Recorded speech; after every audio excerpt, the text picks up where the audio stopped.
Born. Good old year 1986. Good Lord. Fucking washed. Yikes. All right. We are live streaming. We don't have to talk about the Rockets anymore. That was bad and very depressing. There are other Apollo Media properties you can check out if you want to hear about that. We don't have to do that here. If you hear me chewing into the mic, it's because I've been running around with like a chicken with my head cut off and my hair on fire, and I haven't eaten today. So bad radio, but here we are. All right. Oh, peanut butter was not a good choice to podcast with. All right. 3, 2, 1. Welcome to the One Take Podcast, episode 86, doing No Time to Die. We are back, folks, after 2 weeks, I think, of being off. Just quick shout out, even though it was 2 weeks off, thank you so much to all of our new followers. You made Squid Game the most downloaded podcast in this podcast history, you heathens. Way to go. Thank you. Yeah, shout out to y'all. And also Appreciate all it. of you who read my little write-up about the ending of Squid Game and why it's bad. One of the most popular blog posts in the website's history. Y'all love Squid Game content. So hopefully they drop a season 2 soon so that we can just keep getting this clout. Just off of other people's cloud. Anyway, how we all doing? We doing oh well? I'm dying. Slow death before I get married. It's the minutia of this is wearing on Caitlin and I. We're just like, can we be done? I mean, yeah, nothing like that going on for me at the moment. I'm big chewing over here, but you know, I have to get prepared to go to some loser in Waco's wedding this weekend. So, you know, that's been a lot for me. Swag. I'm doing okay, other than there are 3 things that people might think were good at some point that are actually bad, that are ruining my life. One of those is Longhorn football, objectively bad, objectively awful. 2, so many people are saying this. 2 is Rockets basketball. Now, I didn't expect the Rockets to be good, but I definitely expected to be at least competitive against the Minnesota Timberwolves, which, with all due respect to the Timberwolves, I did not expect to get ran out of the building by those guys tonight. So I don't like that much. And 3, there's a particular actor in this film that is bad, and I am fucking tired of it, and we'll talk about it on the podcast. And other than that, my life is great. Mommy Rallick. I'm sick of it, bro. We have to. It's time for honesty. I'm sick of it, bro. We gotta be real. It's time. I don't give a fuck what the Academy said. Like, they lied. All right. So we are doing No Time to Die. That includes one Rami Malek. Came out just a few weeks ago. It is a long 2 hours and 43 minutes total runtime. 7.6 on IMDb, number 1 rated popularity on that website. 68 Metascore. James Bond has left active service. His piece is short-lived when Felix Leiter and an old friend from the CIA turns up asking for help, leading Bond onto the trail of a mysterious villain armed with dangerous new technology. Written and directed by Cary Joji Fukunaga. Also, Neil Purvis has a screen, and Robert Wade have a screenplay credit, and the big one that they brought on, Phoebe Waller-Bridge, also has a screenplay credit. The GOAT. Did you say boo? Dex, please don't boo Phoebe Waller-Bridge on this podcast, please. Good Lord. I'm not there. Everything that she touches is fucking gold. Props to that woman. You can see where she had her hands on the script. I will say that. Everything she touches is gold. This is we're moving on from this. I'm not going to get into this slander. I'm not going to there's too many. She has too many fans. I'm not going to do it. Daniel Craig comes back for the last time. I mean, the last time as James Bond. Leah Sado as Madeline. Spoiler alert. Like you don't know what, but yeah, spoiler alerts for the rest of this podcast. By the way, it's just too long to get around. Rami Malek comes back as, I don't even know His name is Lucifer. I caught that the second time I watched this movie, and I was like, okay, what the fuck are we doing? Why? Lucifer Safin. So horrendous name. Lucifer Satan. Good Lord. Lashana Lynch, as her name in this is Nomi, but she's 007. Rafe Fiennes as M, Ben Wonshaw's back as Q, Naomi Harris as Moneypenny, Jeffrey Wright, the deepest voice in the West, as Felix Leiter, Billy Magnuson, a random big role in this film, and Christoph Waltz as Blofeld come back. So you didn't name the most important appearance of this movie. Who? Ana de Armas. She's sorry. She wasn't in the top credit. There she is. Ana de Armas. Yeah, she's after Christoph. She stole the movie. She's after Christoph Waltz. She's in this movie literally 10 minutes and she throws 115 miles an hour. She is in here as Bond girl / secret agent, actually, Paloma. And she the best part of the movie. And easily the best part of the movie for sure. And we're gonna get bonked probably on this podcast, but good Lord. Oh my God. She came into the movie and I was with my dad. I audibly said, Jesus Christ. What a stunner. And then she got a big ass machine gun and started whooping people's ass with her feet and hands. Absolutely incredible performance from that woman. Absolutely incredible. Tej said feet first. Let that be known. I'm not a feet person, but she did start kicking people in the face, and I was into it. I'm not gonna lie. I would definitely let her kick me in the face. Ana de Armas kick me in the throat challenge. $250 million budget. Best. I think this is the COVID movie. So I mean, if we're still in, I mean, numbers are going down, but we're still in COVID. So, but it has grossed worldwide $452 million worldwide so far. Not bad in a pandemic at all. Now, doing well is probably why they didn't sell this movie to Netflix or however much they wanted. Like they wanted to sell it to like Netflix or HBO, I think, back in the day for like $300 million, and they were like, no, all right, fine, we'll just keep delaying it, whatever. This will soon be an Amazon Prime property because they bought MGM. So, oh yeah. And a lot of the other movies are on Amazon Prime, except for I think Skyfall, which is on Hulu, weirdly. But a lot of the other Craig Bond movies are on Prime as well. Yeah, I think so are the Pierce Brosnan ones too. Which there's only like one good one of those. Anyway, critics. Jeff Bezos, he owns James Bond and the Washington Post and rocket ships and a bookstore. So those are things that are reasonable. What an insane portfolio of things to own. And the worst cowboy hat of all time. Yes, that too. Other podcasts, single, ladies. He's single. Good luck. Other podcasts have made. You just can't be a cowboy hat guy when you're 50. You can't do it. You can't become a cowboy hat guy. Isn't he like from Seattle or something? I think he owns like a ranch in Texas or something, which is why they're doing that down there. But like, yeah, I think that's where he founded the company. Like, you just can't be. All of a sudden, it's like if you're not a Jordans guy, when you're like 38, you can't just start wearing Jordans all of a sudden. Be like, yeah, this is my new thing. No, you're either a cowboy hat guy or you're not a cowboy hat guy. And Jeff Bezos, for as rich as he is, not a cowboy hat guy. Can't force it. Can't make it work. Anyway, that's my rant on Jeff Bezos' style. If you're rich enough, you could adopt a cowboy hat in your 50s if you want to. He's got enough money.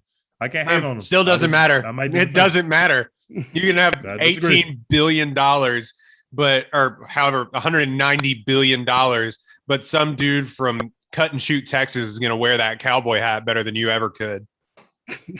Promise. Fact. Critics love this movie, actually. It has an 84% critic score on Rotten Tomatoes, 88% audience score.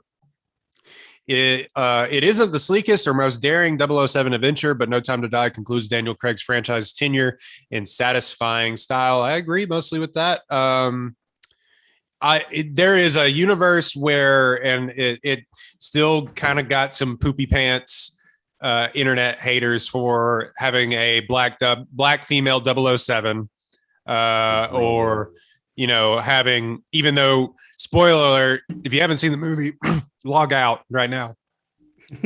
But she gives him back the moniker anyway, which was, she didn't have to do that. Like, you didn't have to write that in, but that was definitely like a fan service thing that they added in there. Like, people are going to be mad at us if we just keep her as 007. And yeah, so there's some troll jobs on that. And are we feminizing James Bond? And let me tell you this, the women in this movie kicked ass. Yep. Up and down. Facts. Awesome. Except the main one. Wasn't really feeling her, but I mean, she's a therapist. She's not a Who is that agent. actress? She's a French actress, and she was in Spectre as well. She's been in, she's been in a few things. I think her name is Leah Sado, however you pronounce her name.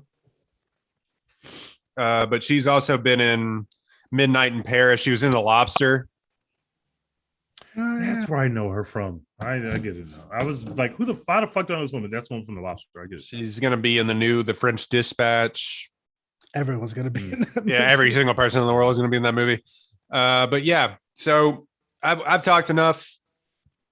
Tej, let's start with you. You mainlined the Bond Craig films over the last week, and you saw this one recently. How's it compare? What do you think about? First of No all, Time to Die? Daniel Craig is the fucking coolest Bond of all time. I had no reference point. I have seen James Bond movies in the past from the previous Bonds, probably 3 or 4 of them. I don't remember which ones I've seen off the top of my head. I fucking had no idea that James Bond was going to be aggressively beating the shit out of people with his hands, drinking. I knew he was going to be whoremongering, but I did not know he was going to be literally being Jason Bourne. I had no idea that was coming. When I clicked on that first movie, I did not realize that he was going to quite literally beat people to death with his hands. That's the kind of shit that I like. So I'm into the Daniel Craig as James Bond experiment. I watched the movies. The bad ones that people think were bad. The good ones that people thought were good were great. This one is good. I had a good time. It's 2 hours and 45 minutes, which is at least an hour too long. I really enjoyed the first 2 acts of this movie, and I was bored to fucking tears by the last act. Yeah. I didn't care. I stopped caring. Rami Malek is absolutely awful and everything. I'm sorry to the Mr. Robot fans. I've tried to watch a couple episodes. I'm just not into it. I've never seen Rami Malek in something that I thought that he made better just by being there. And I'm starting to get to the point where I'm tired of Rami Malek being invited into these movies that I like. The fucking Poison Garden was more interesting than Rami Malek's performance.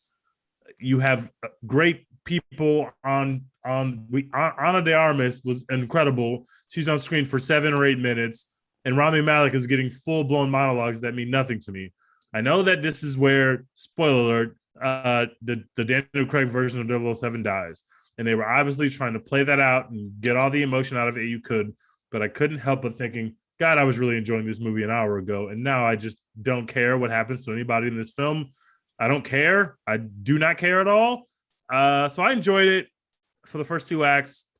Ban Rami Malek. Hashtag defund Rami Malek. Yes. It's a perfectly fine movie. If you like the Bond movies previous to this movie, I would say you would enjoy it, but it's no Skyfall. And I didn't enjoy it as much as whatever the first one is called. They all Casino Royale. Casino Royale, because that was the first time I had seen a Daniel Craig Bond movie. So that obviously has a special place in my heart. So I would say it's probably my 3rd favorite of the Daniel Craig Bond movies, but I enjoyed it. I would give it a solid B-. It was fine. Even in the 3rd act, when he was like shooting the hell out of people, that didn't interest you at all. Some of those scenes. I lost interest in this film extremely quickly. I was just like, this film is still, after the scene where they kidnapped the psychologist girl that was his love interest. I was like, oh, we're revisiting this theme where James Bond has a woman in his life that he thinks has betrayed him, but actually didn't betray him, which we literally did with Vesper, who we start the movie with him going to Vesper's grave. It's the same themes. And I said, I'm just out. I don't care. I don't want them to kill the kid. Otherwise, I don't really care. I figured they weren't going to kill the kid.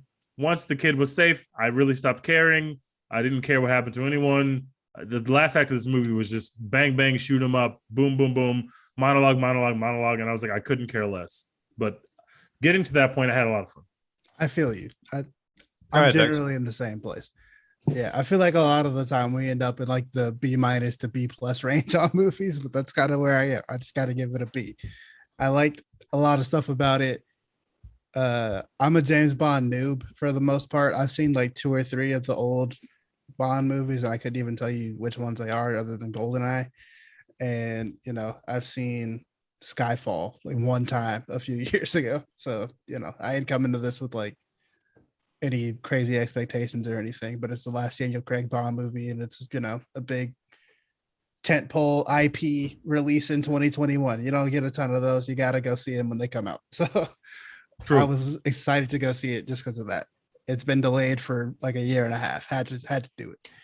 But I really enjoyed it. I thought the first, like Teach said, the first couple of acts after they get through the weird like 2 flashback scenes, that like first like 20-minute chunk of this movie is very boring and very stupid. But once they catch up to the present day, then it's really awesome. It's really cool. It's fun. Daniel Craig's really hot, like shooting people, chugging drinks, and all this other shit. Ana de Armas shows up. She's amazing, doing all sorts of amazing shit, as we discussed. My God, just incredible. I like the back and forth he had with the what's her name, Numi, the Black 007. I thought that was great. Yeah. Yes. Thought that was a great bit, and like they just kept coming back to it over and over, and I thought it was funny every time. Laughed every time, both times I saw this movie.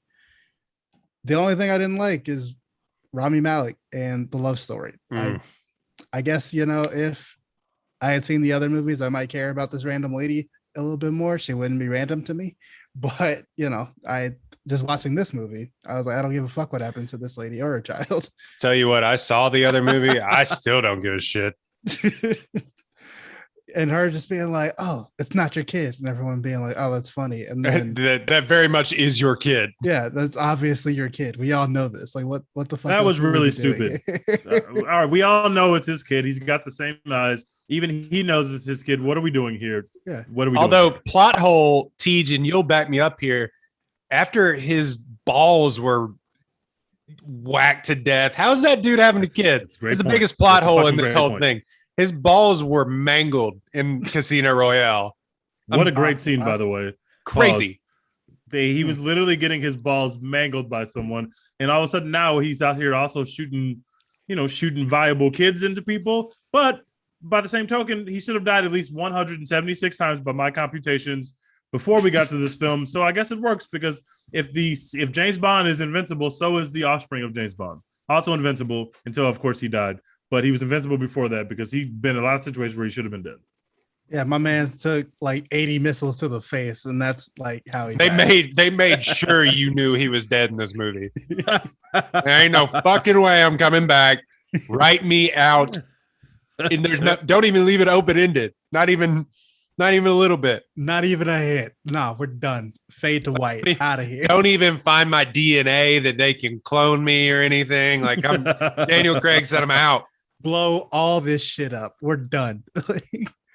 But yeah, other than the love story and the previously mentioned Rami Malek, who needs to be defunded and is not nearly as good an actor as anyone would have you believe, and who robbed Bradley Cooper of an Oscar for Best Actor. Talk about it. That's neither here nor there. He stinks. His villain stinks. It's a nothing plot line. None of it goes anywhere. I didn't care the first time I saw it. I watched it the second time thinking maybe I'll notice something I didn't notice before. No, there's just nothing here. That villain is nothing. It's worthless. Rami Malek's performance is worthless. And I'm over Rami Malek. So, other than that, good movie. B. I'm higher on it than y'all. I have seen a lot of James Bond movies. I think my dad had the original Sean Connery ones on VHS, which you go back and you watch those movies. They're not great for a young kid to watch, but like I watched all of them at like 7 or 8 years old. So like I've had a connection with this Bond movie, and luckily I was able to go actually see it with my dad. So that was actually really cool. But the thing about this movie, it is very much, I kind of have I'm there with y'all on the Rami Malek character. I thought he was like fine as what they gave him to do. Like he didn't like do something so incredibly bad that I was like oh my god, it takes me out of it. But no, he was just he was there, and that was kind of the problem. And so I've said that I was going to say that most of the Bond movies, they're about James Bond, but it's like this rogues gallery that you put around him, like Dr. No and Blofeld in previous movies, and in the Craig ones like Le Chiffre and whoever Javier Bardem played. When James Bond works really well is when you have, and this is for a lot of spy movies or superhero movies, I guess. When James Bond works really well is when the villain is going toe to toe with him, and he's outsmarting or outwitting, or in Daniel Craig's case, just beating people to death. It is good. Whereas like Jason Bourne, there was no like real villain or anything. It was just him against like an organization, and you were rooting for that character. James Bond sort of a lot of the times, and I think it's just the nature of the character and how many people have played him and how many years it's been going on. You need a really good villain to get it going. This movie somehow made it to where all we cared about was James Bond, and maybe it's what we knew about it being Daniel Craig's last movie, or at least for me, because I have more of a connection to it. It being Daniel Craig's last movie, what went on to make this film, how much he put into this franchise and stuff like that. They made it about Bond. Yeah. And it was completely about him.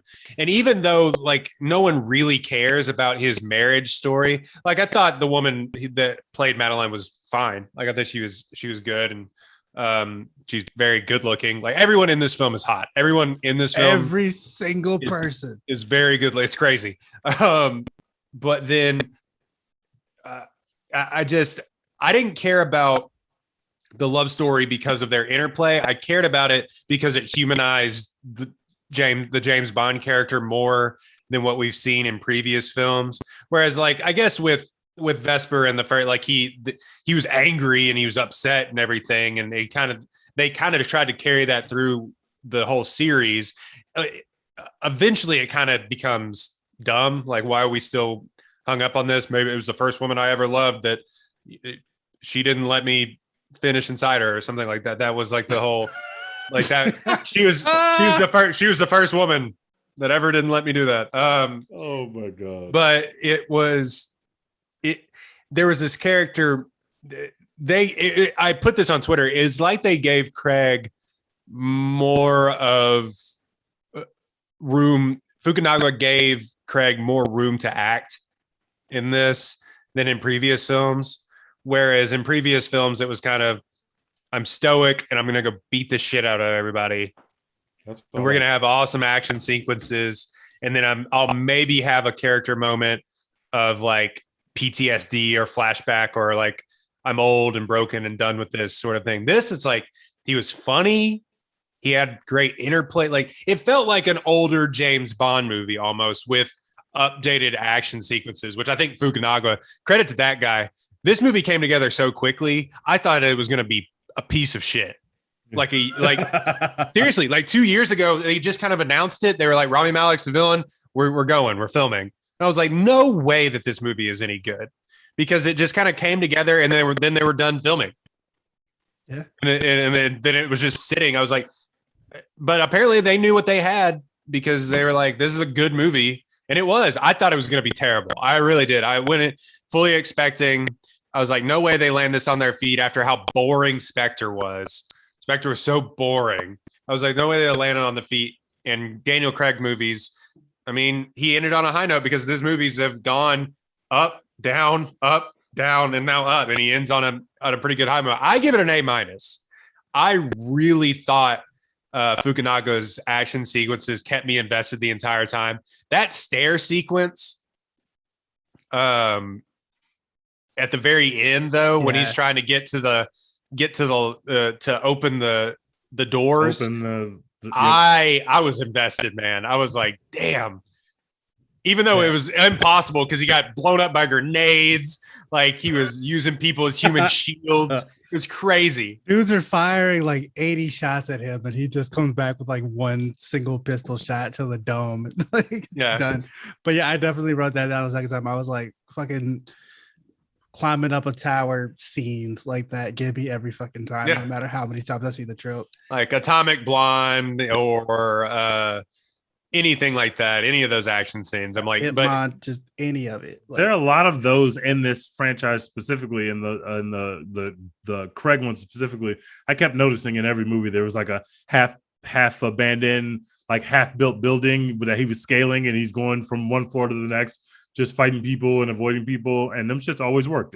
I'm in. I don't care that I've seen it before. Some formula, they figured it out with the Craig Bond ones, because this is the most, I mean, Brosnan did a little bit as well too, and they had some gadgets in this, but this was like the least, this series as a whole was of Bond films was like the least gadgetry, sort of stupid, this isn't an ejector seat, and they had a little bit of that in there with the like Gatling guns in the car and everything else. Mm-hmm. But like, incredible scene with the Gatling guns in the car. But this is watch.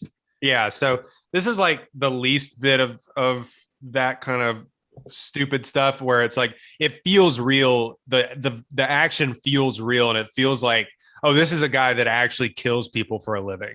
And Daniel Craig, more than anybody else that has ever played James Bond, it had made it feel like, oh, this guy's a killer. Like, he actually kills people. And especially like the wood scene too. I was like, he's just walking around stone cold.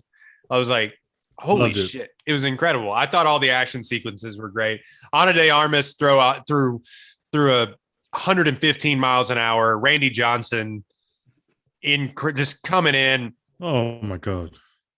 Actually, she's like a Aroldis Chapman in his prime, like when he was on the Reds. They're like, oh, well, the game's over. Like, she just came in, and she was handpicked because of Knives Out.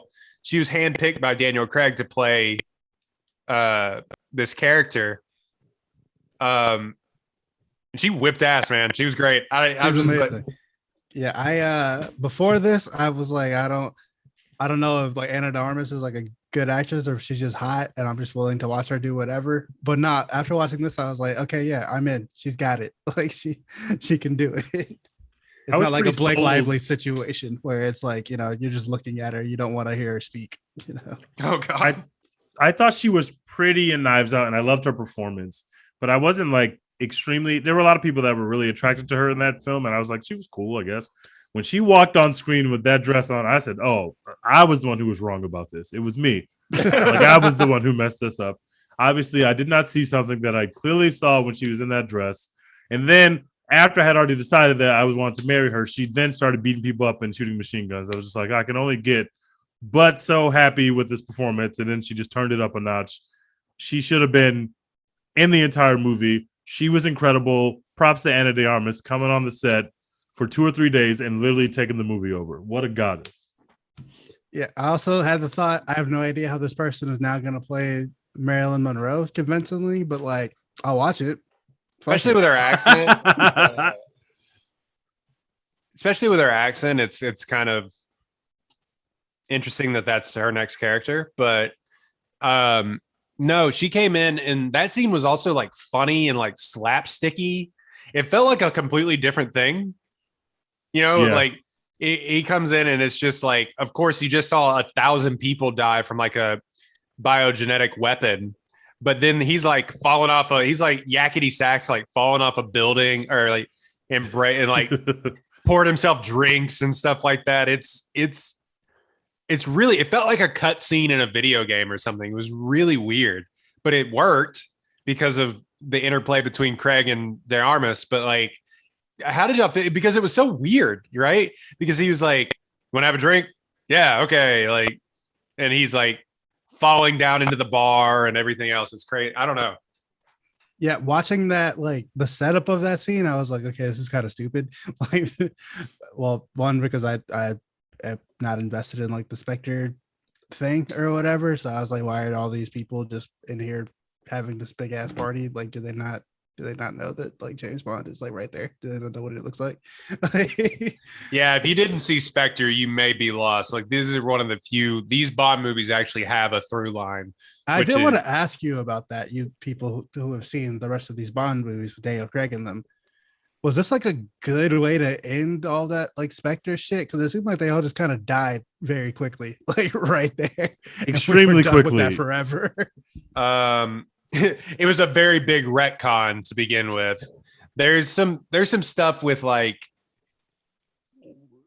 it really was. I feel like a lot of this movie was tying up loose ends, kind of for character development, but two for the audience and stuff. It was like, all right, we can just actually end this thing, and then the next thing is like completely different. Although they haven't had a problem with soft rebooting the Bond franchise for 60 years, so it doesn't really matter if they soft rebooted it. But I felt like it was definitely like, hey, we're done. Like we're done. They were just like Strange missed everyone that you've like been looking at for the past 4 movies.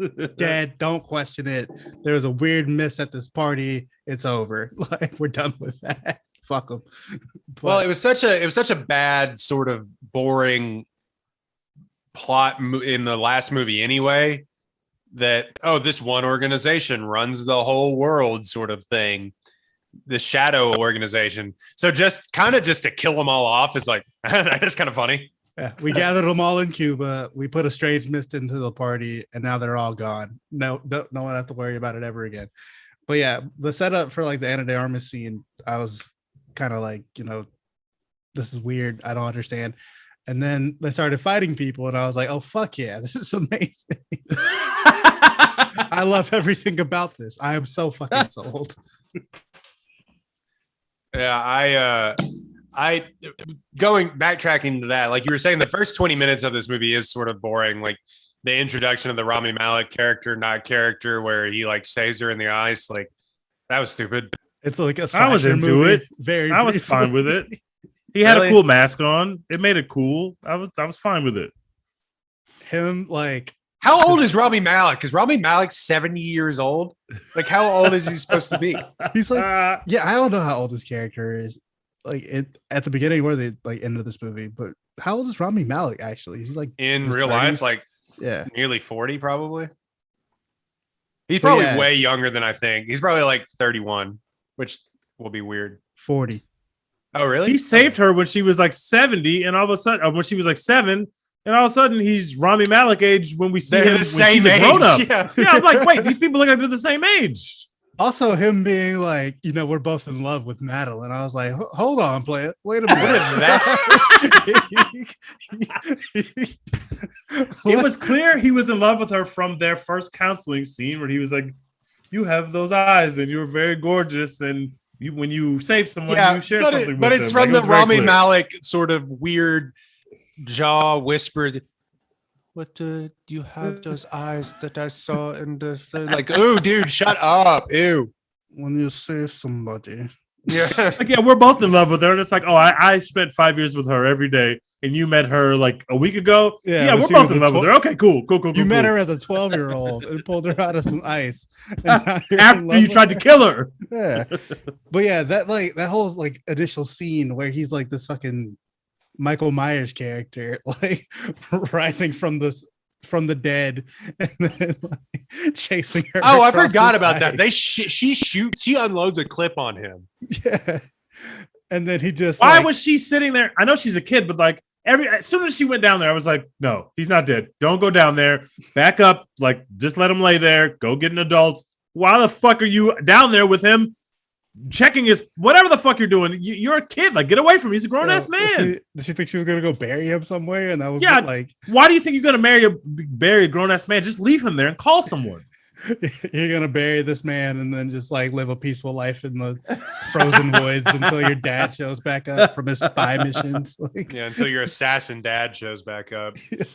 No, that part of the movie was very boring to me because like it was obvious that was Rami Malek and like from the trailers and everything. So it's like, why are we doing this? Like, I know he's not gonna kill her. Like, he's not gonna die. Like, we know how this goes, So I just wasn't invested.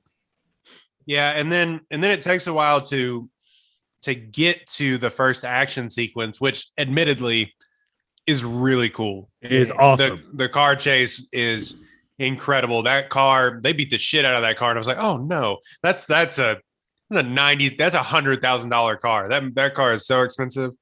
Aston Martin DB5, but the way that they did the bulletproofness of the car, and we know he's going to get out of it, but obviously you're seeing the scene and they kind of let it go longer. The car's bulletproof, but you're still getting all these shots hitting it and the conversation having inside. I loved it. I was all the way in. I said, this movie is going to be incredible.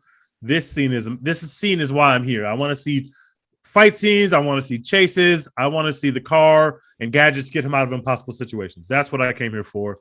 And we got it. And I was like, yes, we're off and running. No Rami Malek is around to ruin anything. We're good.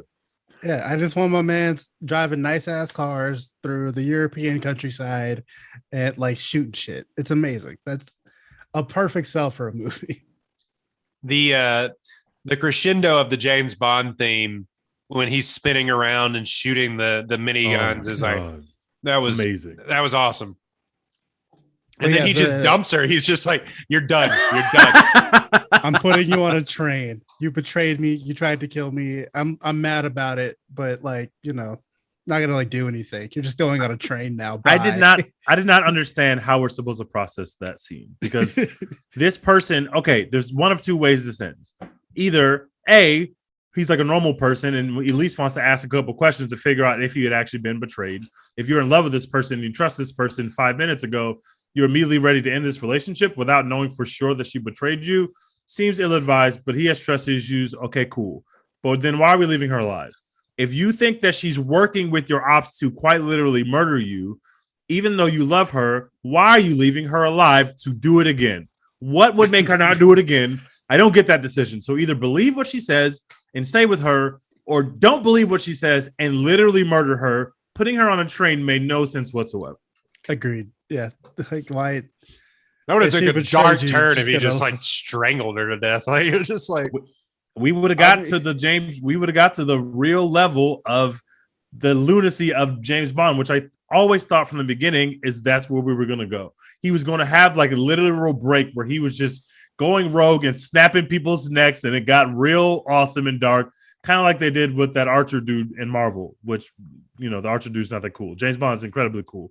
So if he just started going fucking crazy and snapping people's necks, I thought he might have snapped what's his face's neck when he was in the cell doing the interrogation. I just wanted to see him just go crazy for at least an hour and just start snapping people's necks. It never really happened in the series, but I thought that's where we were going to Jason Bourne. He loses his sanity and he starts literally just snapping people's necks. I was into that. or at least ask some follow-up questions. You're way too comfortable with just leaving this person alive who you think almost killed you. Like, So he goes and hides out very inconspicuously in a nice ass house in Jamaica. Of course. He's Oh, never yeah. slumming it. He always never hides out like in the trap a little bit. He always hides out in the literal richest part of whatever town that he's in. Yeah. Yeah. Why is how is he independently wealthy? No one's ever explained this to me. Do they explain it in the other bonds? Because I have no idea how he has his money. No, they don't. They must pay really well in MI6. you know, I mean, everybody looks really nice all the time at MI6, so maybe they pay really well. when you're James Bond, you can just, just steal it from people and say, come get it back in blood. There's nothing they can do. Bet you won't win my ass. Like, no disrespect, but Jeffrey Wright wasn't getting no bitches, and he was the counterpart in America. He didn't look like he was walking around just being a womanizer. He's wearing a wife beater for half of this Yeah. series. He sleeps in fucking Motel 6 when he's undercover. Like, he doesn't stay at the nicest hotels in America. I don't understand where this money comes from. How is he so fucking rich? I don't know. He's like driving around boats and like has the best suit. Like, Jesus Christ. I think he was driving a Range Rover around. Anyway. Watching this movie, I was like, I gotta get into the suit game. Like, I have to be able to do this at least once. At least I need one good, like, custom Tailored suit. James Bond looking ass suit. Like, the suits in It'll this change movie, your life. incredible. Got to do it. I'll need tell you, I this. had one or two, and then COVID has made me gain like 15 pounds. So it's like, once you get that tailored suit and it doesn't fit anymore, you're like, God damn it. It's like, I hope that you have another one. You're literally getting married in a week or less than a week this weekend. Black Tux sponsor the pod. The nah, man, I didn't go with one of those. I'd be poking out of that thing like a can of biscuits. But the thing about that though, and then they introduced Lashana Lynch as 007. Like in my theater in Texas, there was an audible like, man, like there was just can't believe it. But I haven't heard of this controversy. I'm sad that it exists, but I guess I was dumb to think that it wouldn't exist. I didn't think about that at all. The controversy was so fucking stupid because it was like before we knew anything about the movie.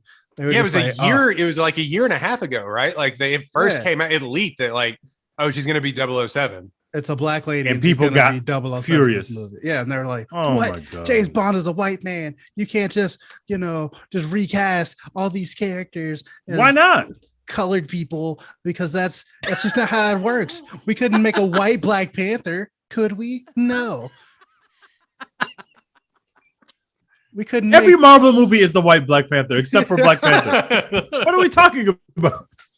Also, there are just no other like black superheroes that people can reference. And all we just couldn't have a white Black. Can't make a white Blade. Yeah. Like before Black Panther, I don't know what they said. Maybe they said like Shaft or whatever, like that old Campino joke. White people have never seen Shaft. That's definitely not true.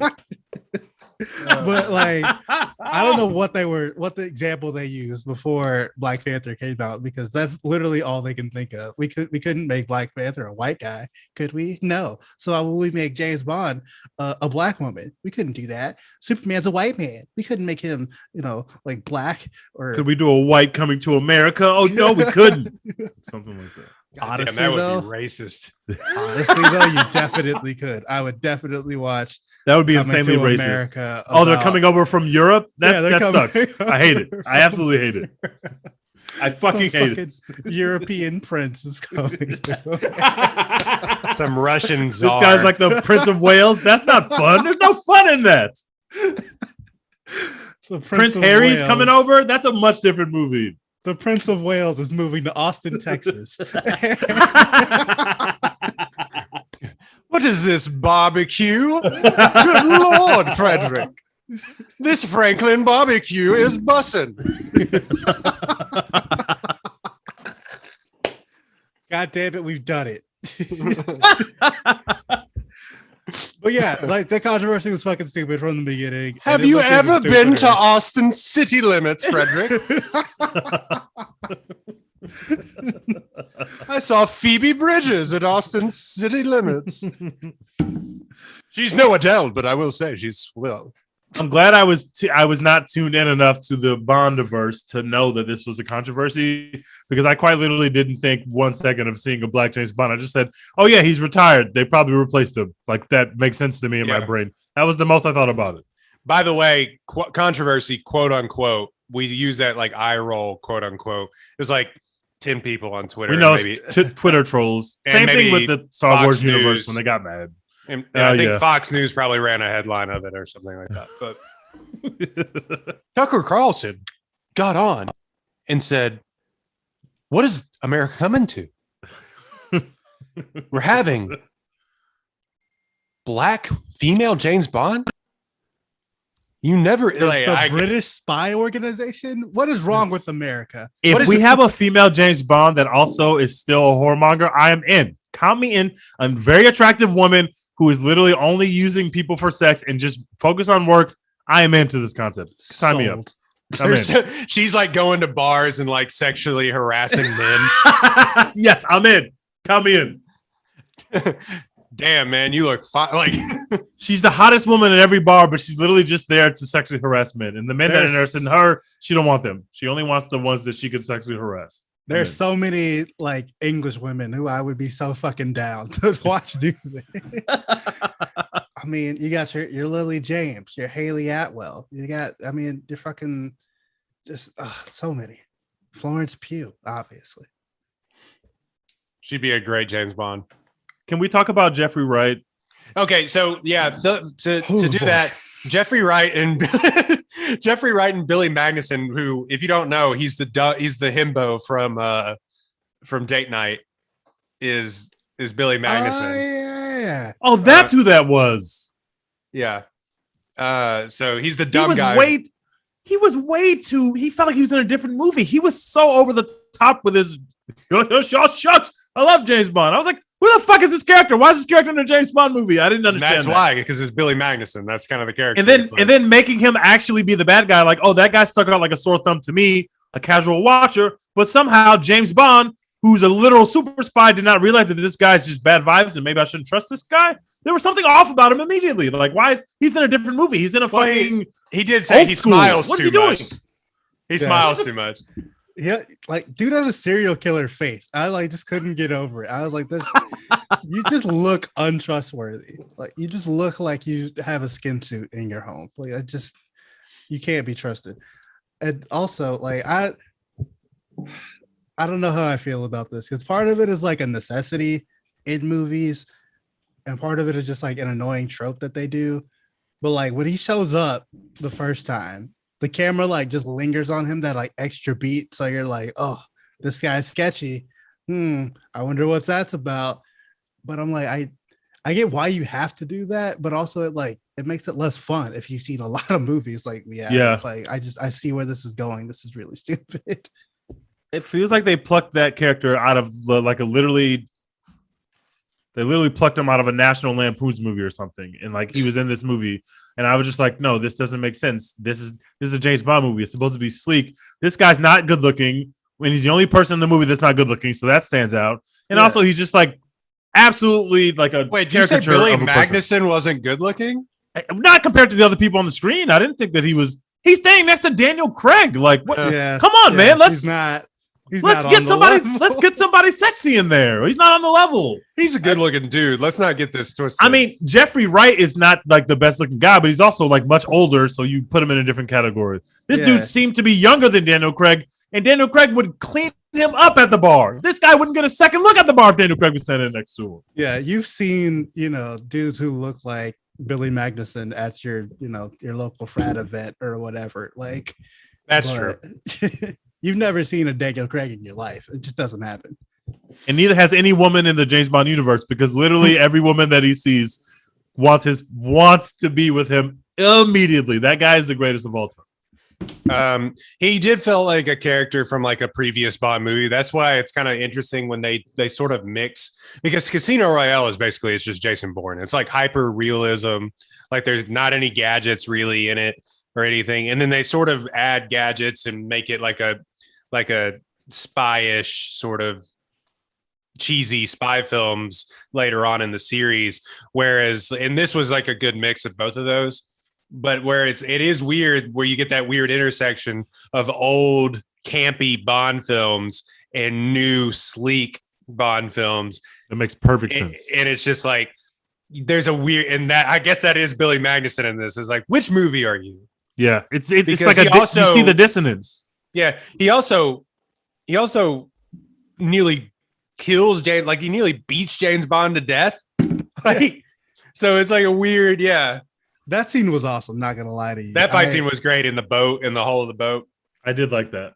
I like, Billy Magnuson and Daniel Craig going back and forth in that scene. But getting back to the question that you asked, that's when I realized I'm good on Jeffrey Wright. I'm okay. Oh God. I don't need it anymore. We've done enough. Let's go to good old Wikipedia.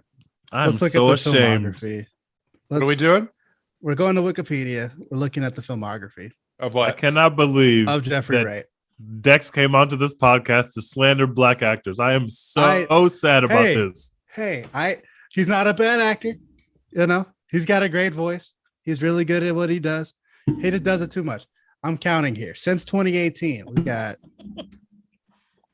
He's also a career supporting actor. We've got 12. Yes, but this man is in everything. He's in everything. We've got 12 projects since 2018. 12. He's everywhere. It's too much. That's 12 movies. And we've got he's in the new, not the Paul Thomas Anderson movie. He's in the new what's his face movie that makes all those weird movies. I just forgot his name. But he's in everything. He's in Marvel. He's in Bond. He's literally everywhere. He's gonna be in Batman.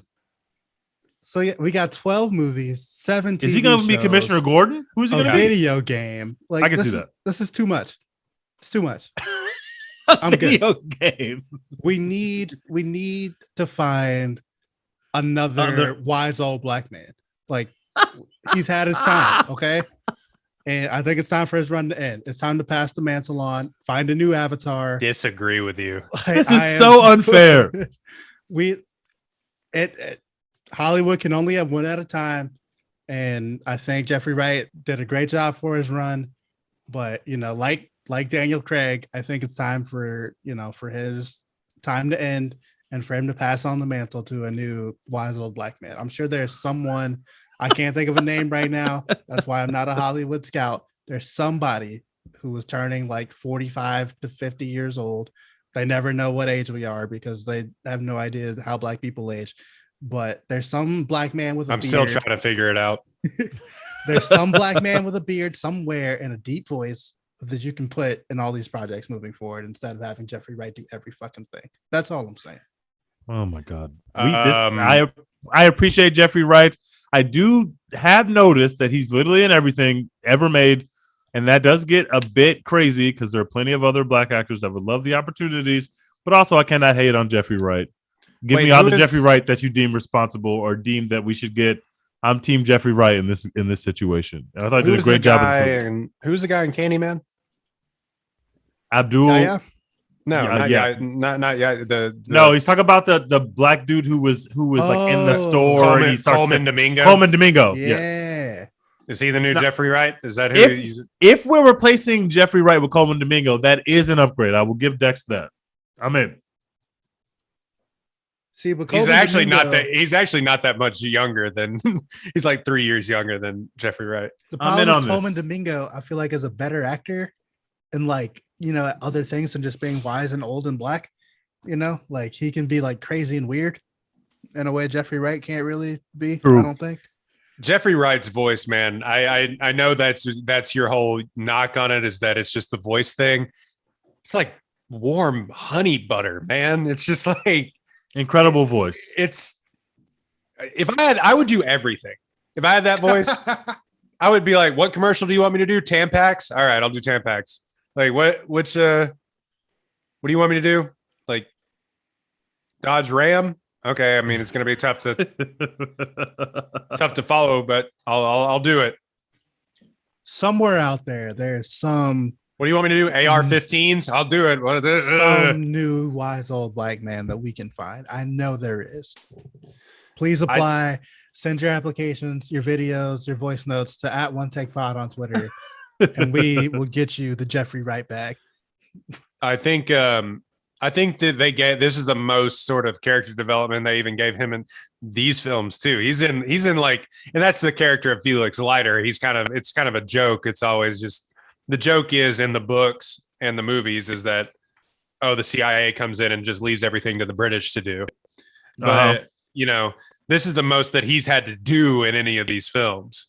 So I thought it was actually kind of good. And the interplay between them when they're locked down in the bottom of the ship. And he's like, it's like when I was on a shrimping boat. He's like, you're from Milwaukee. I always liked their relationship across the movies. So I felt like I liked that little payoff we get as that character is dying. That little payoff we get where they get to have their old friends moment before he dies. I enjoyed that because through the movies, I was like, I don't see a lot of Jeffrey Wright, but I do like their interactions when they happen. Yeah, I thought he was good. I thought the fight scene with Billy Madison in the boat when he shoves him up into the ceiling. Did you notice that at one point? Like he tries to like go and tackle, and he like tackles him upward into the ceiling. I was like, oh shit. Yeah, I don't. And the main thing with that whole sequence, that whole act, is that there's not enough. It is literally like, if you go and see the movie, it is literally like 15 minutes of Ana de Armas, maybe even less. It's so crazy. She went. That's just taking advantage of you got a spot. I know this guy from Knives Out. We have a good rapport. The Knives Out reunion is happening, except for I'm going to be fucking hot this time, and I'm going to beat the shit out of people. And it was awesome. And now I want them to do another film together where they're just beating the hell out of people and shooting people. I don't care about the plot. I don't care about who else is in it. I just need it put them in fancy cars and very nice suits and dresses and let them beat the shit out of people. I'm going to see this movie. Period.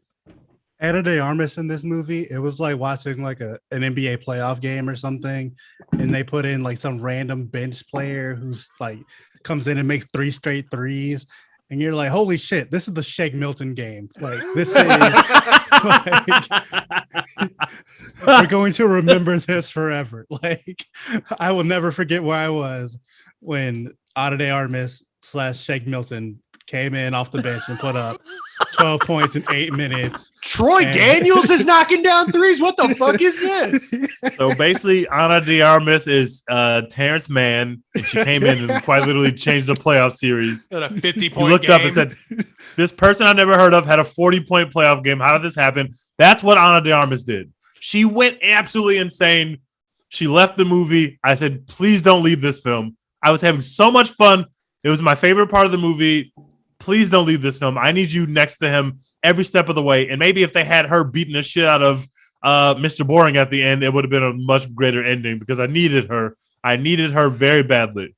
They should have at least killed her off or so, like had her like follow around and like killed her off or something. Like it literally felt like a cutscene in a video game where it's like this character leads you to the next part of the map, and then she closes the door behind them. Yeah, she That's was literally mentioned what like happened. one time before and then never after this scene. Yeah. Good Lord. Yeah, I thought and then the nanobot, the whole plot of the nanobots thing is fine, I guess. I don't think it's really been done in any other Bond film, but like, just make it like instead of a nanobots thing, just make it like a disease, like or a plague that some people have like a genetic disposition to or not. Like we're gonna do the whole thing. Like I don't know. I guess It's that's so how you much kill more him. accessible that way. I hated it because it's like you could make this so much more accessible to people. But I don't want to sit and think about the science for longer than 5 seconds. I just want to watch the movie and the fucking nanobots and nerding it up. It just made it seem like there are extra steps to this plot that we don't need. Make it more accessible. We don't have to make it so high level because it ended up being dumb anyway. And so it's like I feel like they could have just simplified that part so much more. Yeah, Also, but I the guess guy it that gives they it a chose to be the evil mastermind. He was also an idiot, and so I just wasn't. Like, how did you do goofy this? Russian guy? Yeah, Goofy Russian dude. Yeah. That Fucking also Dr. felt like an Doofenshmirtz.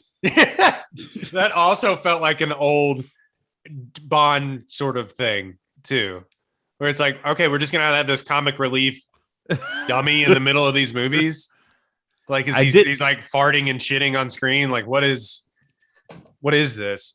I did like the scene where they establish him or introduce him where he's in the lab and they're going to infiltrate the lab and he gets the call beforehand. I thought that was good, but everything else that the doctor did, I hated because it was like this stupid comic relief. This character wants to murder millions of people and all he's offering us on screen is bad jokes and awkward moments. This doesn't make any sense to me.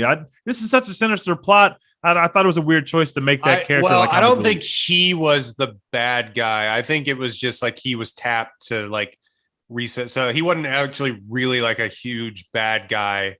I mean, except for at the very end when he says something wildly racist. But like, I was like, wait, That was so weird. What did he say again? He was talking to Lashana Lynch, the 007 character, and he says, I can like wipe out your entire race or something. Oh, like that. yes. He did Like, say that. Good Lord. And she pushes him into the nanobots and he melts to death, which is a satisfying ending, but it's just like, good Lord. Did he have to say that? Yeah, like, bro, why would you do Why'd that? you have right to now? go out racist? Right now, your last words are the most racist shit you can think of. Like, why would she? She has a gun, and like, it's also like, what are you doing?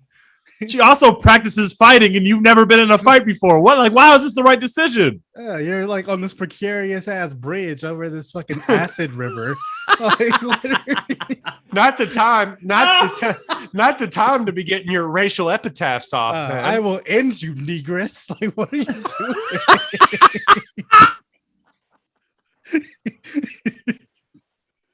Why are you like this, bro?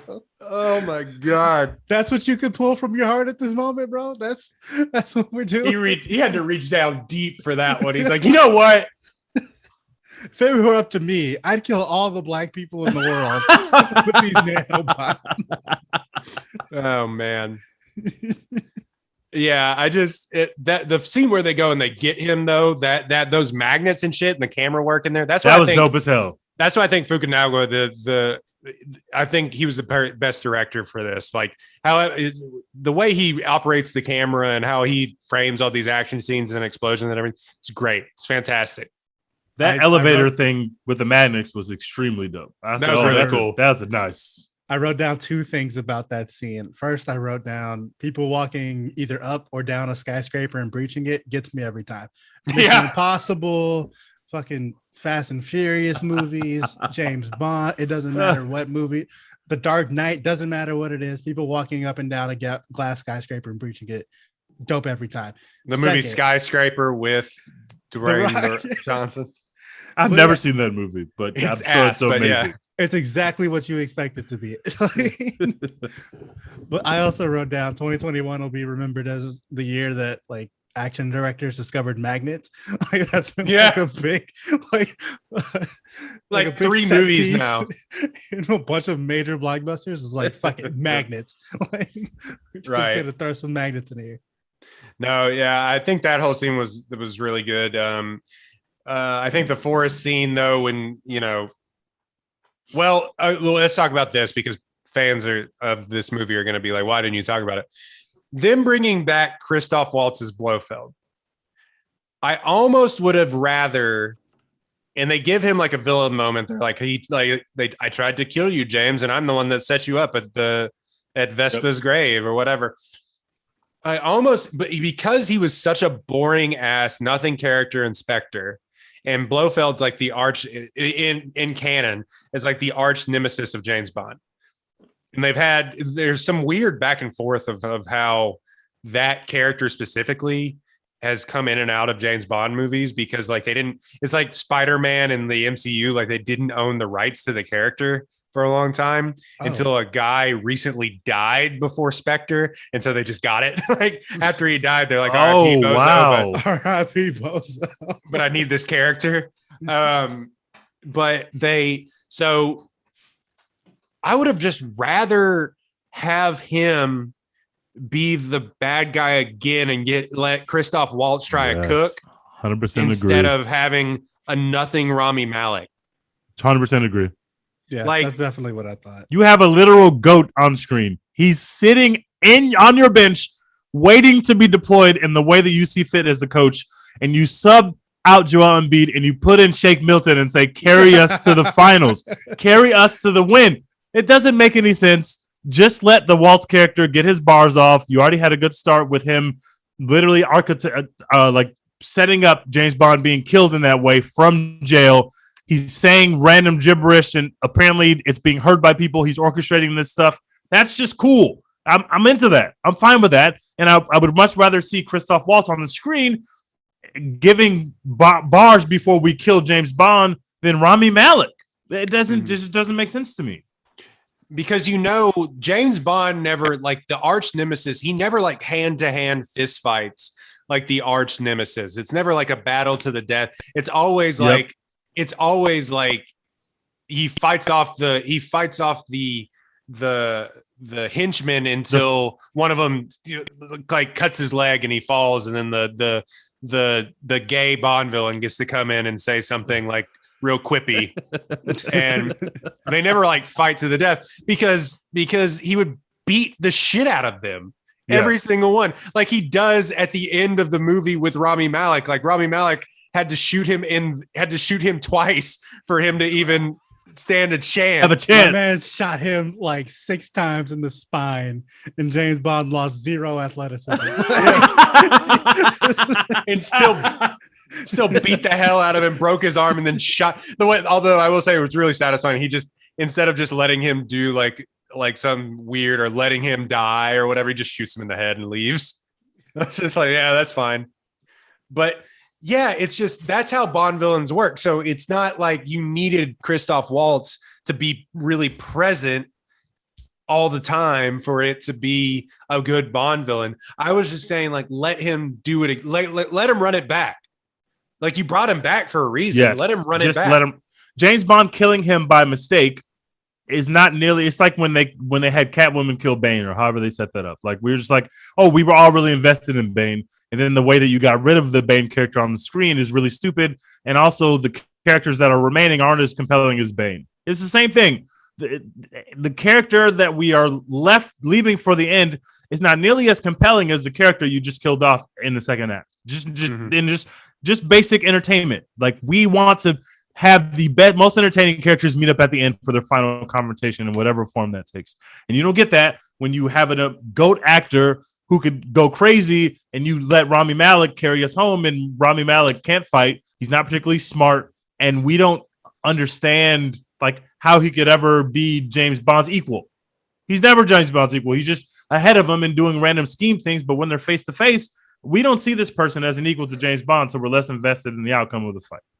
Yeah, I wish they would have just kept Christoph Waltz Blofeld like throughout the whole movie, because even that like few minutes where he's just sitting there trading bars with James Bond, way more compelling than anything Rami Malek did the entire movie. Like, yes, Rami Malek had like zero memorable or impactful or scary lines of dialogue in this movie.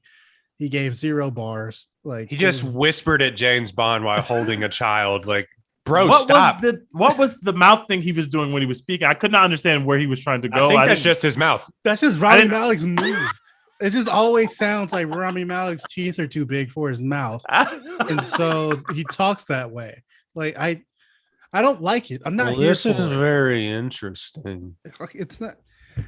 It wasn't like creepy. It was just weird. And like he doesn't blink while he's talking, and I couldn't tell. Is that like my man is 90% eyeballs. Yeah, I was just like, is this because he's like, because he got shot a lot, like back at like when we started this movie? I mean, he Like, did get shot a lot. Is this like He an did. effect of being shot that you can't blink properly, or like, are you just weird? Like, what's the issue? Why is your face all scarred up? You weren't shot in the face. Like, Well, he was poisoned, but that was the whole thing. Poisoned. His whole family was poisoned by Dr. White, who is Madeline's father.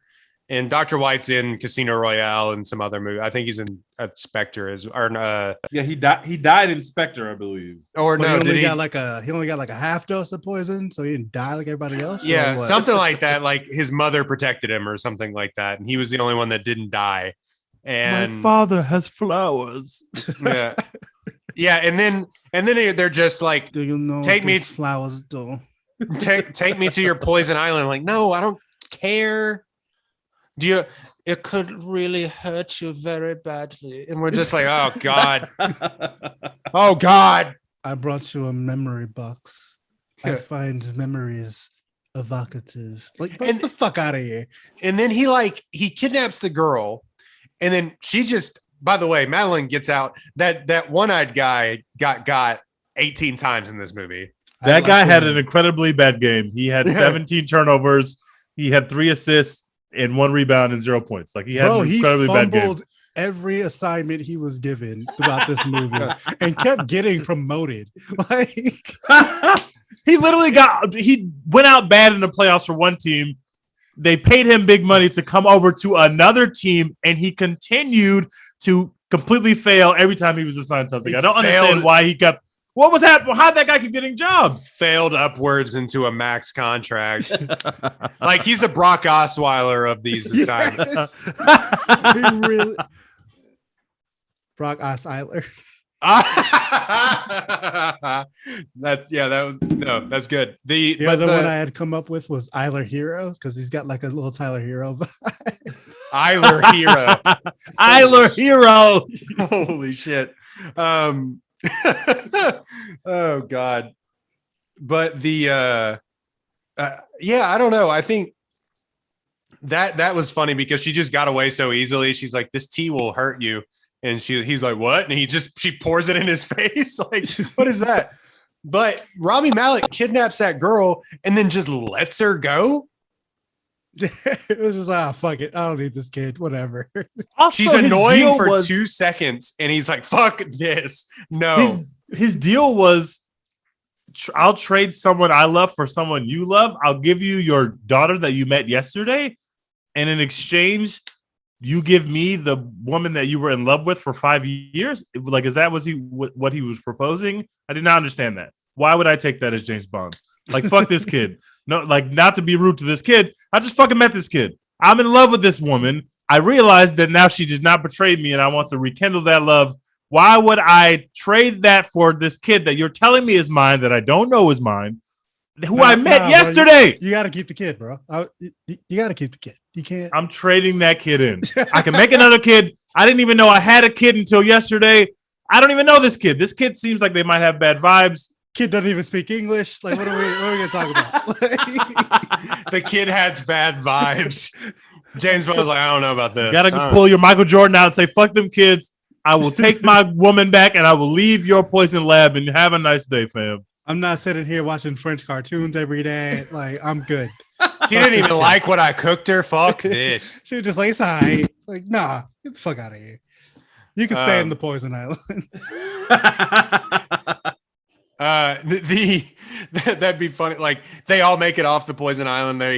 James Bond, womanizer extraordinaire, like jet setter, has to go now, like change diapers and go to like soccer games and shit. And he's just like, yeah, holy a fuck. kid doesn't even fit into his life plans. I don't understand why he would make that decision. That doesn't make sense. It's not a good deal.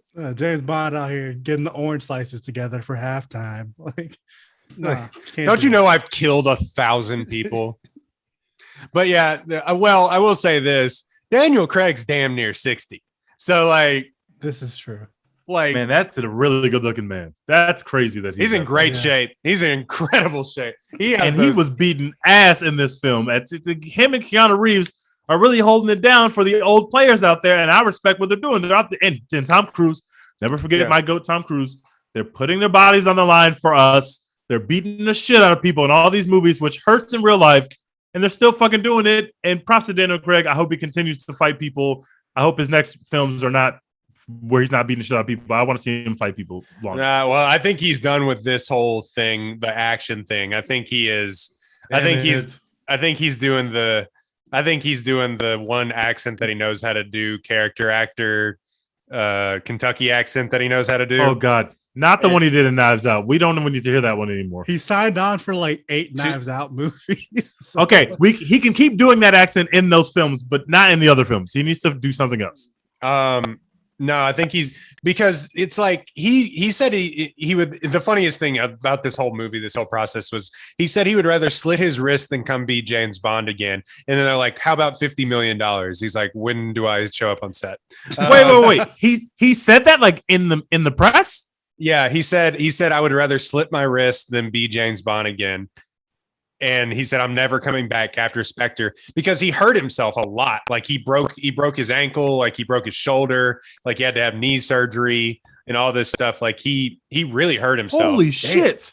And he said, because they're so hard to make and there's such a like wear and tear on you. Yeah. Demanding and all the press that goes with it and everything else. He's just like, I'd rather slit my wrist than be James Bond again. And then they said, we'll pay you $50 million. And he said, okay.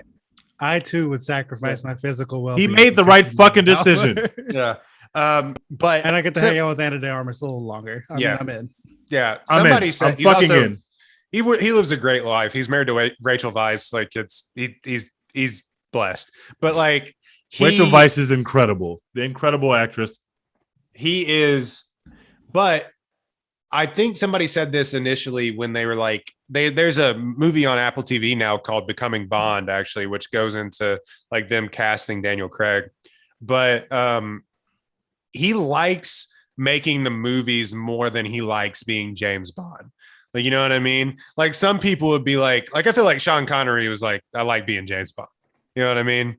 Like, or it just, there's a certain, like, you have to go into the press and talk about, what did you think about the car scene where like, and like the magnet watch and everything. And Daniel Craig gets just like, fuck, this. So he doesn't like doing the stuff to hype up these movies that all the that's the part he hates. It's not about like he's I don't think he breaking likes his being body down. Yeah, I don't think he likes being. Well, he also doesn't like getting hurt, obviously. That But makes like, sense. I don't think he likes being that famous because he was doing like indie movies and stuff before he made this movie. And So he wasn't like a big name. I hadn't No. heard of him before he became Nope. James Bond, but he he wasn't like a movie maybe. star already. he did Layer Cake, I think, is what he did, was his big kind of break that everybody remembers him as. He was a sort of background character in a few things. He was in that Road to Perdition movie. Oh, well, he was in a Tomb Raider movie. That's what people knew him from. Damn, that's not none of that. Road to Perdition's fine, but I get it. He wasn't a movie star, No, and then he they wasn't. cast him as Bond. Yeah, That's a pretty quick ascension. I can see why he would be like, this actually kind of sucks. I hate being this famous. yeah. I all had those- never heard of him until he became James Bond. So like, you know, it is what it is. How He was old was he when he got his break? He's not a young guy. 38. Jesus, what He's a born in- weird thing. First James Bond came out in 2000, and people hated it initially first. Like any of these castings, like, you know, like when they cast Robert Pattinson as Batman or whatever. Yeah, But like, It's gonna be so fire. Oh my it's gonna be God, I great. can't That wait. trailer looked fantastic. But I'm in. they were like, you can't have a blonde James Bond, and then he like came out and was ripped and like wearing a swimsuit, and every woman was like, oh fuck, okay. But yeah, so I thought all the action sequences, to put a bow on it, I don't know, I thought the whole action sequences were great. Kerry Fukunaga, I want to see Fukunaga. I'm probably mispronouncing his name. I really want to see what he does with the rest of his career. All of his episodes of True Detective were fire as well. He did like the one shot scene in True Detective, if you know what I'm talking I about. love that one shot scene. Yeah, so he did that, which you can kind of see some of that stuff. I'm interested to see what he does with the rest of his career. But yeah, I'm interested to see what Daniel Craig does, being super rich and famous and doing these movies. Yeah, this movie made me in on everyone. Like, so I'm in on whatever Daniel Craig does next. Ana de Armas, what's her name? The new 007. I forget her name. Oh, by the way, if you are a poopy pants person, and you're not listening to this, by the way, but like if you are, she's not going to be the new James Bond. Yeah, she's just She's- 007. they're just She's gonna the new 007 in this movie, but she's not going to be the new Yeah. Bond person. yeah, they're gonna recast. It's gonna be like Henry Cavill or something, and they're gonna like, Ugh. But like, I don't want to yeah. see. I like Henry Cavill as that dude who popped into a Mission Impossible movie for like 10 minutes. I like him writing that role. I don't want him carrying another IP because those Superman movies absolutely stink. Remember Fair. how I said that Ana de Armas, like at first I thought it was a Blake Lively situation where you just want to look at them and not hear them speak. Henry Cavill is male Blake Lively. Okay, we got to get to our drafts. Good Lord. All right. What a- yeah. Any lasting thoughts on this movie other than like Rami Malek being just a nothing villain? That's all I got to say. A nothing villain. When Rami Malek must be stopped. when they put Rami Malek in something interesting that he made better, please let me know. I have not seen it yet. It doesn't exist and it won't. I'm sorry. No, I'm not watching Mr. Robot. I don't care.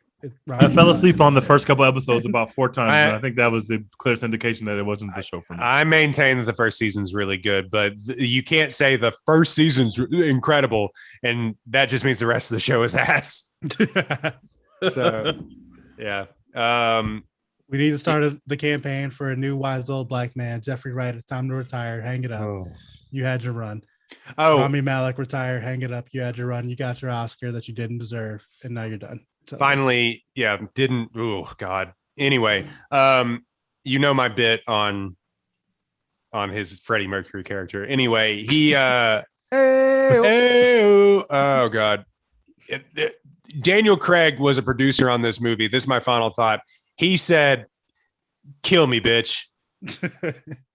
Like he said, made a lot of fucking money and said, yeah. all right, kill me because I'm not fucking coming back. And make sure that y'all cannot try to go offer me $75 million next time. I'm Make dead. sure everybody knows that I'm dead as shit. I'm extremely dead. like the most dead that you could be. It was actually kind of funny. Like in the theater, I was kind of like, Jesus Christ. I was like, good Lord. Okay. Damn, there are more missiles. Holy shit. Yeah. Oh my God. Yeah. When the missiles exploded into more missiles. I said, God damn, that's what it took to kill James Bond. I respect it. If you go out like that, nobody can say shit to you, bro. It cost like $9 million in missiles to kill this man. It took nanobots and that he had on under his skin, and then the entire Royal Navy's missile silos. That's how I want them to kill Dominic from Fast and Furious. He can't die. We need to kill him only so that we can recast somebody else. I want Dominic Toretto anti-Vin Diesel podcast. I want Dominic Toretto to die in a car accident. Just like a no good daddy. Oh God. Wouldn't that be funny? That's how they kill him. I'm in. As long as we can get Vin Diesel the fuck away from everything that I love, it's a good outcome. Dominic Toretto is just at a stoplight, gets hit from behind. He's following traffic laws. Yeah. Vincent Regular Unleaded. Yeah. So we're gonna do our iconic movie character draft right after this ad break from Apollo Houston. Okay, y'all keep talking. I have to pee real fast. Oh, let me pause this.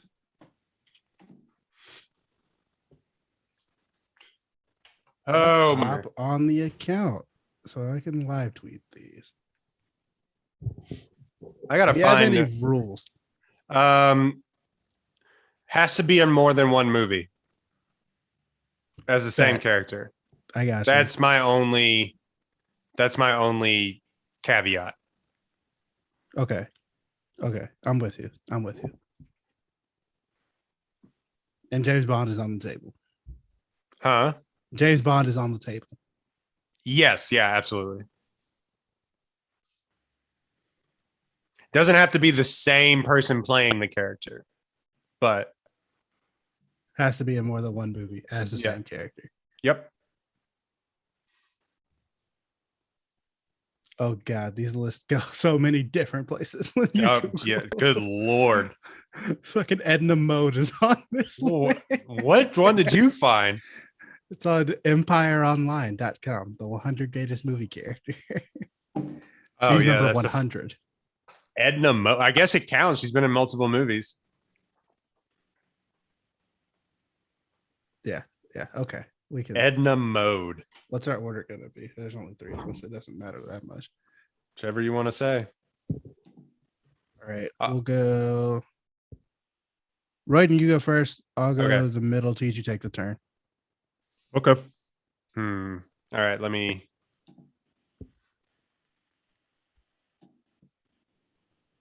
All right. Okay, we're back with our iconic movie character draft. I'm going to go first. This one's hard because I feel like people are going to tell you you're wrong no matter what. But I just kind of got to go. Oh, Teach, by the way, we said No, I heard it. okay, it has to be in multiple movies. Mhm. But I got to take a guy who wasn't supposed to be in more than one movie, but by sheer will and determination and steroids was in many others. Rocky Balboa. Okay. Yeah. That's fair. Yeah, that's a good number 1 overall pick. I respect that. That's strong. I play. respect that. Rocky's great. There's like 3 good movies, but it's iconic. They've made tons of money, and he should have won an Academy Award for Creed, but whatever. He literally ended the Cold War. Like, Yeah. what are we talking about? Rocky IV ended the Cold War. If I can change, you can change, and we all can change. He did that. Literally American hero. All right. So, since our only caveat was they have to be in multiple movies, I'm going to cheat just a little bit, and I'm going to take Spider-Man. No, that's fine. Yeah. Okay. Damn it. Cool. That was my pick. Okay. So comic book characters, kosher, good to go. Yeah, Got it. comic book Love character. Spider-Man. I'll let that slide for sure. Comic book character. Like Dope. we weren't gonna get through this draft without doing comic book characters. So yeah, I gotta take Spider-Man. I am here for all Spider-Man content, even when it's bad. I watched the Amazing Spider-Man movies with Andrew Garfield, and they were terrible, but it's Spider-Man. How bad can it be? Him and Emma Stone just like whispering at each other randomly, very strange. But it's Spider-Man. Fuck it. Everyone loves Spider-Man. All right. I cannot believe this person was left on the board. I'm obviously choosing Luke Skywalker with the third pick. I mean, he's literally Luke Skywalker. I mean, what are we talking? Star Wars is the biggest thing ever. Fans are obsessed with Luke Skywalker. He is the most iconic American movie character of all time. There is a better character in those movies. My next pick is Han Solo. God damn Han it! Solo is a fucking badass. Han Solo is a fucking badass. Who doesn't love Han Solo?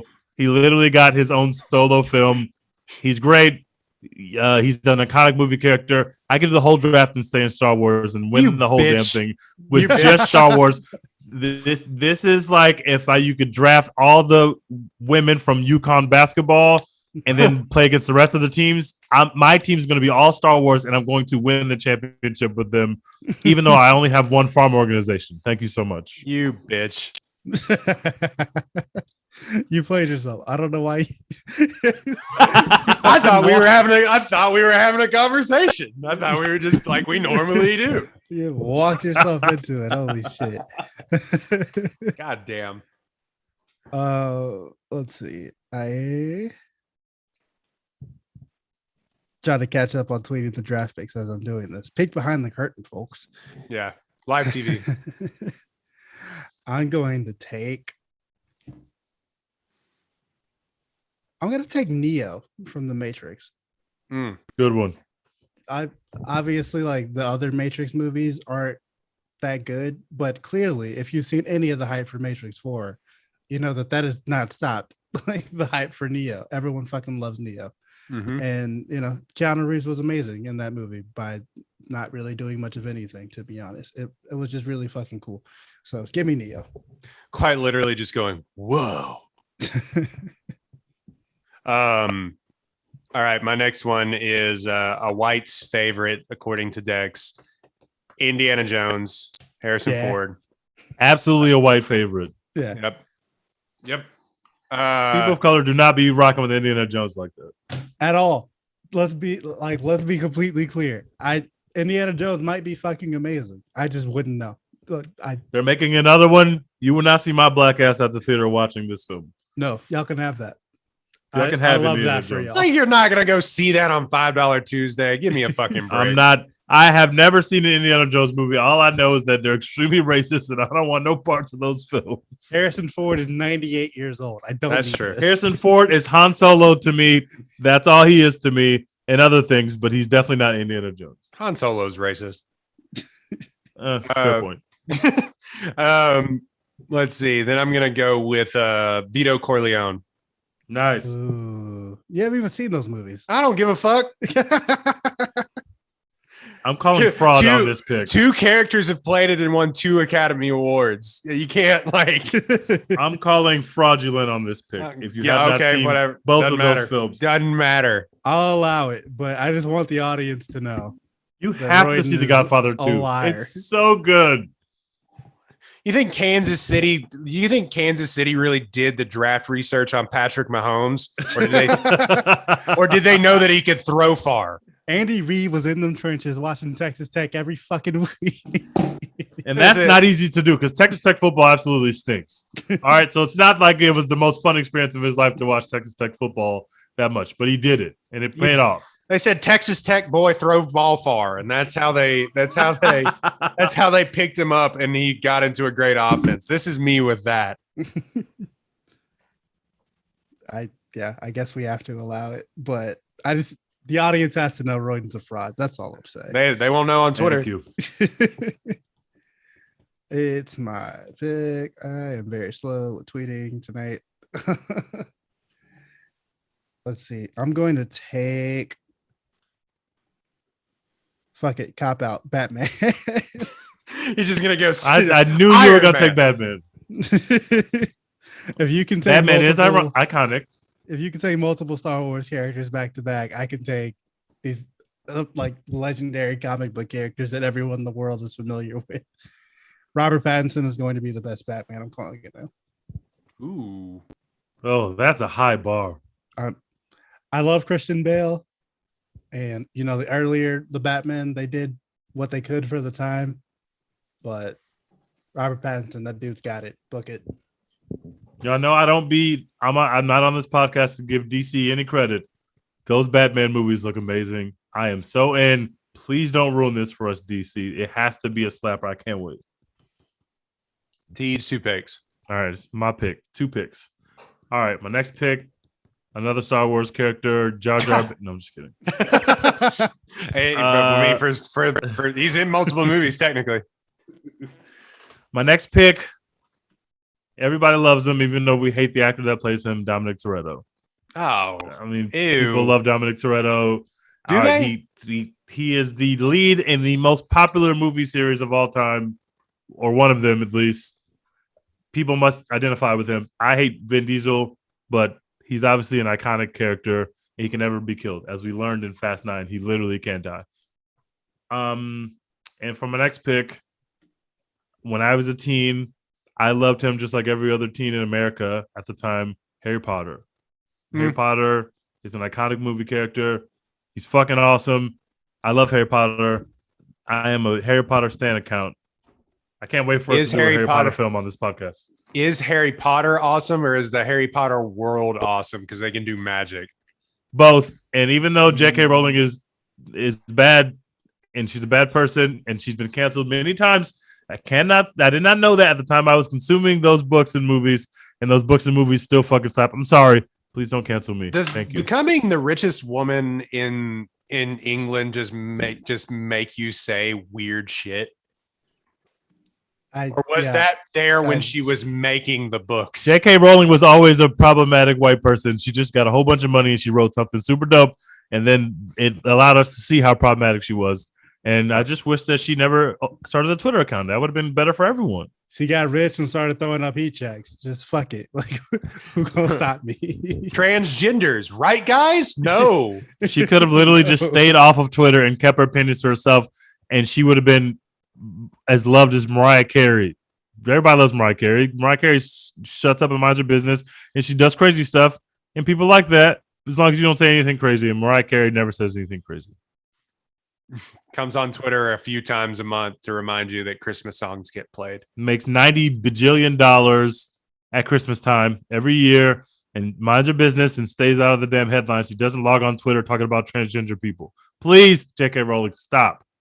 I'm not gonna lie to you, bro. I get fucking hyped every single year on November 1st for the Mariah Carey tweet. Like, it's become one of my favorite traditions. Her just being like, "Yeah, bitches, go stream my shit, run it up, Run it up, money." All of us just being like, "Yeah, it's time." How many streams do you think All I Want for Christmas has? It's at least 400 million. Oh, it's way more than that. Gotta be. I bet it's near a billion. She might have a billion. I think it's probably a billion. That would be my Price is Right guess. Ooh, okay. On Spotify alone, 931 million. Jesus Christ. Yeah. She's going to cross a billion this year. Probably. Yeah. Absolutely. That doesn't count Apple Music, Amazon Music, YouTube. That's insane. It's the GOAT. It gets no better. Like, we love you, Mariah Carey. Please don't tweet anything weird. All right, Dex. I'm so far behind on these picks. I'm just giving up for right now, and I'll go back and do it later. I'm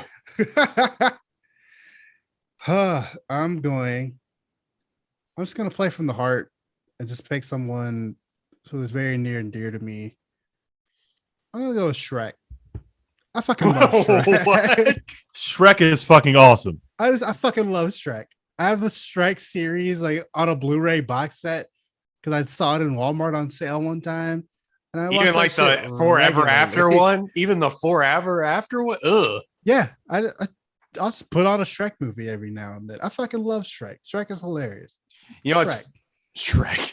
You know what's funny about those movies is how critically acclaimed the first two were. Everybody, because of all the subsequent follow-ups and like Puss in Boots and shit like that, like everybody forgets that those both won like Academy Awards for best animated picture.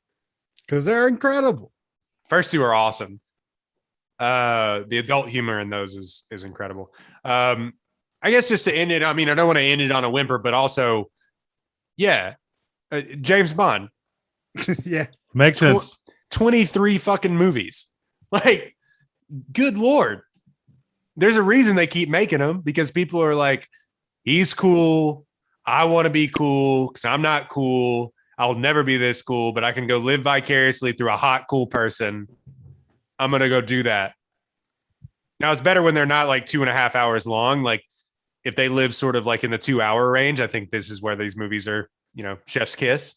But yeah. Anyway, Maybe it's Idris Elba time. Maybe it's Idris Elba time. I tell you what, Barbara Broccoli, he will not turn it down. Oh, trust me. He's in there. If they offer it, he coming. He'll say yes. He'll do it for he'll less say money. Yeah, he'll say yes before he even knows how much is being paid. Like, yes, I'm in. Sign me up. Doesn't matter. Book it. Let's go. But yeah, I'd be down for that. That's a good use of Idris Elba's time. Let's do it.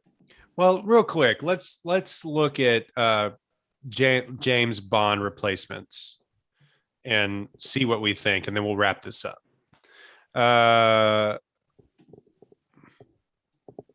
All right, James Bond. It's gonna be a black person or a woman, so we can eliminate everybody else. I guarantee you, it won't be a woman because they've already said it won't be. Wow. Yeah, they've already said that. So no Jane Bond. Sad. Well, Nope. maybe I shouldn't say he'll be a black man, but he will definitely be a non-white man for sure. Okay, so Tom Hardy. What do we think? No, white. No, white. Henry Cavill. You already said no. White. Idris Elba. I'm in. The guy from Bridgerton, Reggie, No. Jean Page, No. No. Cillian Murphy, Hell no. White. Richard Madden. Yeah. I don't know who that is, but he sounds white. He is He white. he is very white. He's what was his character in Game of Thrones? Rob. He's Rob. Oh, Rob. Oh, fuck no. Rob did nothing but piss me off. Rob will never be my James Bond. Hashtag not my James Bond. Can you imagine if he was fucking Rob Stark and then an MCU character and then James Bond? Like, what's I will riot. I will fucking riot. Rob did nothing but make mistakes, bro. That's not my James Bond. It would never be my James Bond. Dev Patel. Oh, I'm in.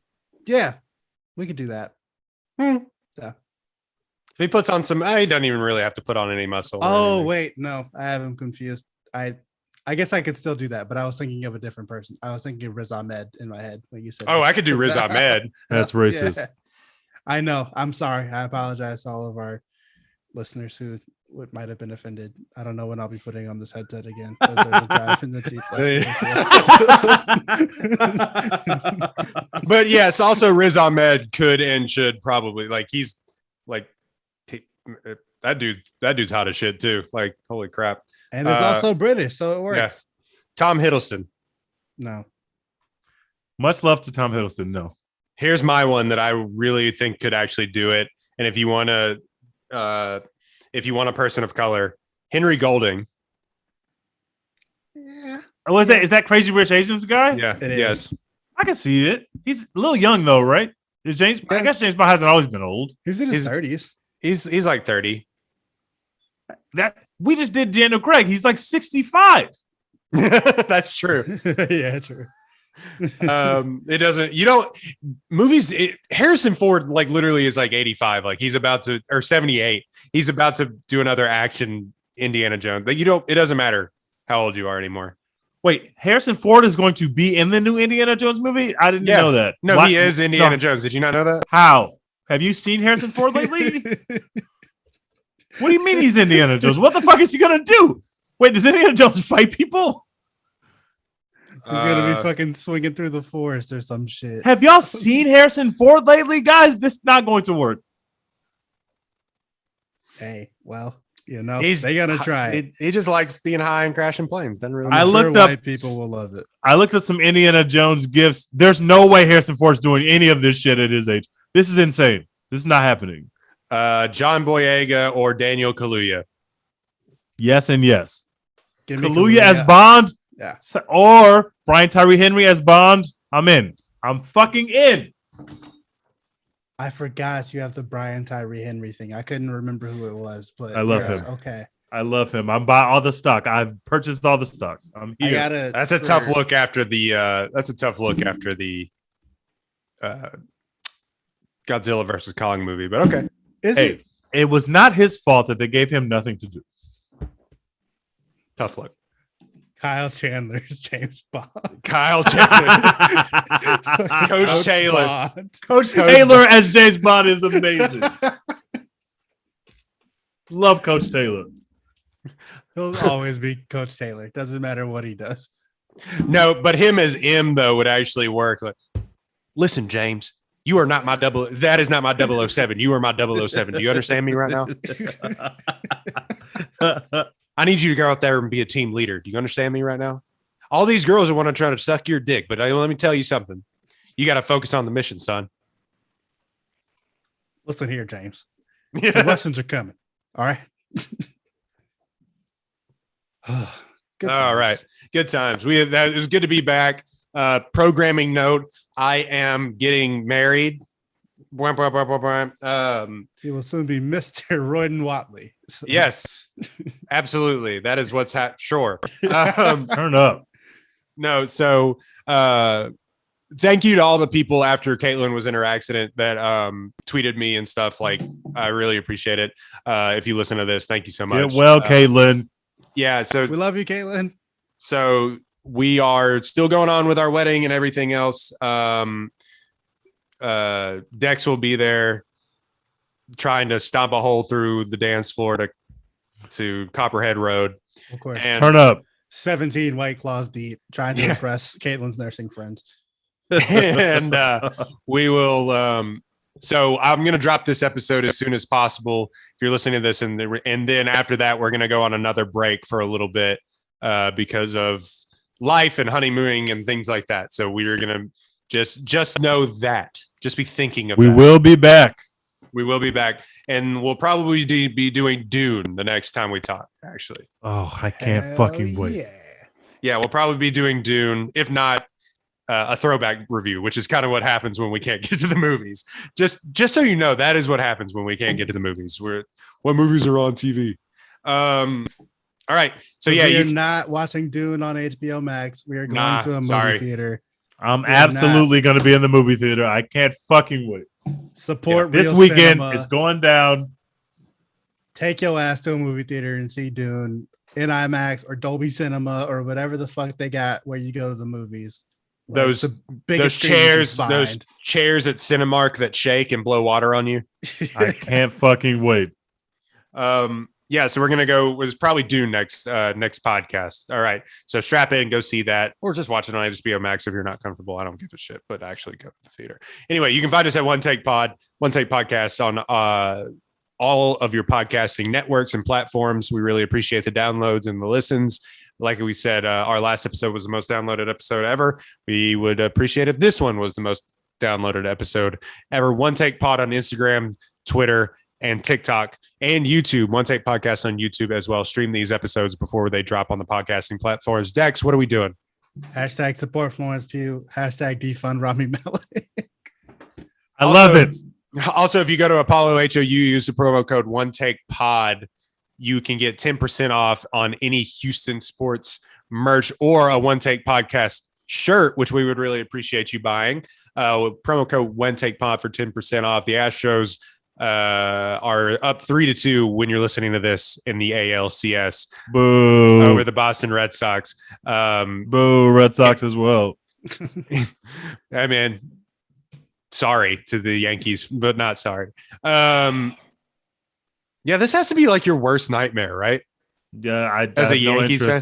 I have no interest in it. I hate the Astros. I hate the Red Sox. I hope they both lose. Buddy, let me tell you, it's not going to happen. The Astros out here restoring the feeling. You love to see it. The baseball needs a villain, and we are happy to be it. So All buy right. the merch. Yeah, one more time, Dex. Who were we supporting? Hashtag support Florence View, baby. We out. All right, we're out.